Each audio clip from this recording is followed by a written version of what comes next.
तो किसी ने कहा बिना कलश के प्राण प्रतिष्ठा कैसे होगी, किसी ने कहा बिना कलश के प्राण प्रतिष्ठा कैसे होगी, किसी ने कहा जब चुनाव ही प्राण हो तो सोचो कौन सी प्रतिष्ठा दांव पे लगी होगी। लोग तो कुछ कहेंगे, लोगों का काम है कहना, आप जन की बात मत सुनना, सिर्फ मन की बात करना। फिर भी खुश थे हम, फिर भी खुश थे हम। 500 साल का सपना जो पूरा हो रहा था, हमारे अंदर का हिंदू भी पूरी तरह से जाग गया था। तो चल पड़े अयोध्या की ओर, राम लल्ला की दर्शन की आस लगाए।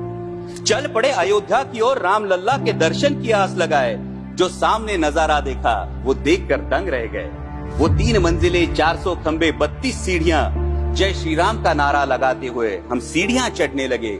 राम लल्ला से क्या गुहार लगाए ये सोचने लगे। पहली सीढ़ी पर याद आई महंगाई, पहली सीढ़ी पर याद आई महंगाई, दूसरी पर देश में बढ़ती बेरोजगारी, तीसरी पर पत्रकारिता की चरण चुंबकता, चौथी पर सेंट्रल एजेंसीज की संदिग्ध भूमिका।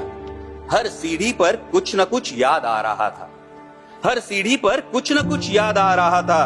कहीं 15 लाख का जुमला, कहीं किसानों का आक्रोश था, कहीं महिला कुश्तीगिरों की वेदना थी, कहीं सालाना 2 करोड़ रोजगारों का वादा था, कहीं बढ़ती सांप्रदायिकता थी, तो कहीं चुनिंदा पूंजीपतियों पर मेहरबान हमारी सरकार का चेहरा था।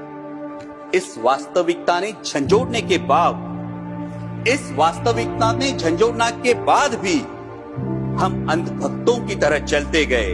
होश तो तब संभाला जब राम लल्ला के दर्शन हुए। हमें नतमस्तक देख राम लल्ला मुस्कुराते हुए बोले, हमें नतमस्तक देख राम लल्ला मुस्कुराते हुए बोले, मैं कल भी था, आज भी हूँ, कल भी रहूंगा। जितना इस मंदिर में हूँ उतना ही तुम्हारे मन में रहूंगा। लेकिन याद रखना हमेशा, लेकिन याद रखना हमेशा, मैंने त्रेता युग में रामराज जलाया था, तुम कलयुग में जीते हो जहां संविधान ने गणराज जलाया है। धर्म समाज का किनारा जरूर है, धर्म समाज का किनारा जरूर है, लेकिन देश एक बहती धारा है। किनारे को धारा के बीच में लाया तो प्रवाह अड़ जाता है, प्रगति के पथ से हट जाता है। इसलिए धर्म का ठेकेदार नहीं, पहरेदार बनना चाहिए।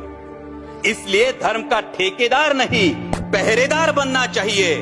तुम रहो न रहो, वो रहे न रहे, ये देश रहना चाहिए, देश का संविधान रहना चाहिए, देश का लोकतंत्र रहना चाहिए, ये देश रहना चाहिए। जय हिंद, धन्यवाद।